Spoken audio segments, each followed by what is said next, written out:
2024년 7월 10일 수요일 경제뉴스 매일 브리핑을 시작하겠습니다.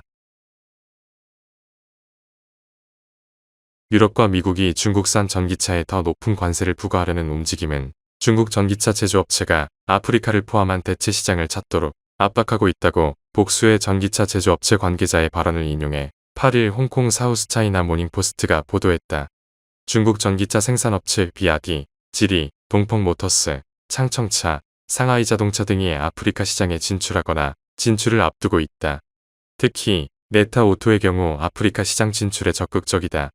네타오토는 최근 케냐 수도 나이로비에 첫 아프리카 매장을 열고 현지 딜러사를 통해 전기차 모델 V스타 출시를 앞두고 있다.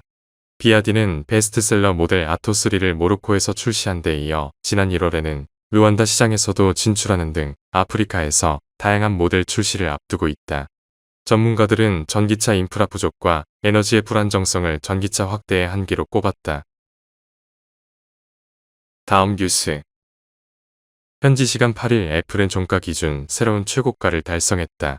지난 최고가인 226.34달러를 넘어 전 거래일 대비 0.64% 상승한 주당 227.82달러를 기록했다. 하반기 들어 5회 연속 최고가를 기록했다. 시가총액도 3조 4,930억 달러를 기록해 이날 마이크로소프트를 제치고 전세계 시총 1위 자리에 지난달 13일 이후 25일 만에 복귀했다. 3위 엔비디아는 1.88% 올라 시총이 3조 1,530억 달러를 나타냈다. 다음 뉴스. 8일 코스피 시장에서 사조대림은 상한가로 거래를 마쳤다.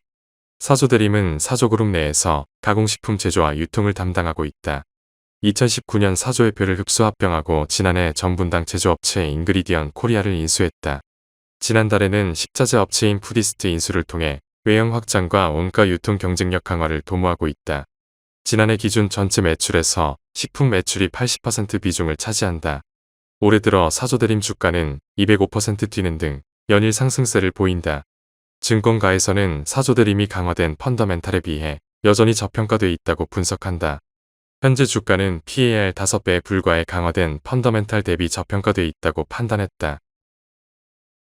다음 뉴스. 9일 금융투자협회에 따르면 지난 8일 국고채 3년물 최종호가 수익률은 연 3.114%로 전 거래일보다 0.1bp 내렸다. 이는 올해 들어 가장 낮은 수준이며 기준금리 3.5%보다도 38.5bp 낮은 수치다. 3년물 국채는 기준금리 전망에 가장 민감하게 반응하는 국채로 꼽힌다. 3년물 국채의 최종호가 수익률이 기준금리보다 40bp 가까이 낮게 형성돼 있다는 것은 시장에서 금리가 1회 이상 내릴 것으로 예상한다는 의미다. 한국은행은 통상 기준금리를 25bp씩 인상하거나 인하해왔다. 현 3년물 금리인 3.1%대까지 낮아지려면 금리가 1.5회 넘게 내려야 한다. 1회보다 2회 이내를 점치는 쪽이 더 많아야 가능한 수치다. 시장이 기준금리 인하를 점치는 데에는 국내 여건이 영향을 미쳤다. 지난달 소비자 물가는 전년 동월 대비 2.4% 오르면서 2% 중반으로 내려왔다. 내수 부진이 여전한 것도 금리 인하 기대감을 높이고 있다. 다음 뉴스. 세계 최대 파운드리 기업 대만 TSMC가 현지 시간 8일 뉴욕 증시에서 장중 시가총액 1조 달러를 터치했다. 이날 뉴욕 증시에서 TSMC 주가는 장 초반 4.8% 급등한 192.80달러까지 치솟았다.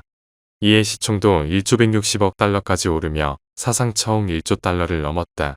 다만 이후 상승폭이 줄어들며 주가는 1.43% 오른 186.63달러에 거래를 마쳤다. 시총도 9,678억 달러로 1조 달러 아래로 내려왔다. 이날 주가 상승은 전날 모건 스탠리가 목표 주가를 9% 상향 조정한 데 따른 것으로 풀이된다. TSMC는 내주 분기 실적을 발표할 예정인 가운데 모건 스탠리는 TSMC가 연간 매출 추정치를 올릴 것으로 전망했다. 또 TSMC가 반도체 웨이퍼 가격을 인상할 것으로 예상된다며 목표 주가를 올렸다. 뉴욕 증시에서 시가총액 순위는 7위로 이날 종가 기준 시가총액은 파운드리 2위 업체 삼성전자 시총의 약 2.5배 수준이다. 다음 뉴스. 9일 관련 업계에 따르면 7월 1주 상하이 컨테이너운 임지수는 직전주 대비 19.48포인트 오른 3,733.80이다. 최근 13주 연속 오른 수치로 2022년 8월 이후 23개월 만에 최고치다. 화주들의 부담은 커지고 있다. 이에 따라 HMM과 한국무역협회는 최근 손을 잡고 지난달 말부터 해상운송 지원 사업 신청을 받기 시작했다. 반응은 뜨겁다. 실제로 신청 초기 하루 10건 전후였던 지원 문의는 최근 오전, 오후 각각 10건 이상으로 2배가량 늘었다. 한편 업계는 올해 연말까지 해상운임 상승 가능성이 남아있다고 보고 있다. 최근 운임 상승 요인인 홍해 사태, 미국의 대중국 관세 부과, 파나마 운하 가뭄 등이 지속하고 있는 데다 전통적인 성수기 3, 4분기에 진입했기 때문이다. 다음 뉴스. 9일 증권플러스 비상장 등 비상장 주식 거래 플랫폼에 따르면 업비트 운영사 두나무 주식은 현재 9만원대로 5개월 만에 다시 10만원 이하로 내려갔다. 고점 대비 30% 넘게 떨어졌다. 빗썸의 하락폭은 더 크다. 지난 3월 16만 5천원까지 올랐던 주가는 현재 9만원 중반에 거래되고 있다. 넉 달 만에 고점 대비 40% 넘게 떨어졌다. 빗썸 주가는 올해 초 기업 공개, 인적 분할 등 호재에 대한 기대감으로 크게 상승한 바 있다. 가상자산거래소의 최근 주가 하락은 코인 거래량 감소가 가장 큰 원인으로 파악된다. 업계는 상위권 원화거래소의 2분기 거래대금이 1분기에 비해 반토막 난 것으로 추정하고 있다. 이에 따라 가상자산 거래 수수료가 매출의 전부를 차지하는 거래소들의 2분기 매출과 수익이 크게 줄 것으로 예상된다. 앞으로 비트코인 가격과 거래가 살아난다 하더라도 거래소가 과거처럼 막대한 수익을 올리기는 힘들 것이라는 전망이 나온다. 1단계 가상자산 이용자 보호법을 시작으로 향후 2단계 법이 나오고 현물 상장지수 펀드 출시 등 시장 제도화가 가속화되면 거래소는 더 타격을 입을 수 있다는 것이다. 다음 뉴스. 8일 식품업계에 따르면 냉동 피자를 판매하는 식품사 오뚜기, CJJ 일제당, 신세계푸드 등의 피자 매출이 모두 증가세를 보인다. 시장조사회사 유로모니터에 따르면 지난해 국내 냉동 피자 시장 규모는 1685억 원으로 4년 전보다 87.2% 커졌다. 이와 함께 마트에서 이마트에서 운영하는 피자 코너의 상반기 매출도 전년 동기 대비 11% 증가했다. 고물가 장기화 현상의 1인 가구 확산이 맞물리면서 냉동 피자가 반사 이익을 보고 있다는 분석이 나온다. 반면 업계 1위인 도미노 피자를 제외한 주요 피자 프랜차이즈의 실적은 고전하고 있다. 금융감독원 전자공시 시스템에 따르면 지난해 한국 피자의 매출은 전년 대비 14.7% 줄었고 영업 손실액은 45억 원으로 전년 대비 적자 규모가 1665.7% 커졌다.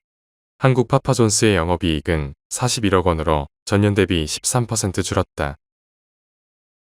다음 뉴스. 하나은행이 고시한 7월 9일 오후 12시 44분 원달러 환율은 1384.20원입니다. 시청해주셔서 감사합니다. 더 좋은 영상을 위해 구독, 좋아요 부탁드립니다.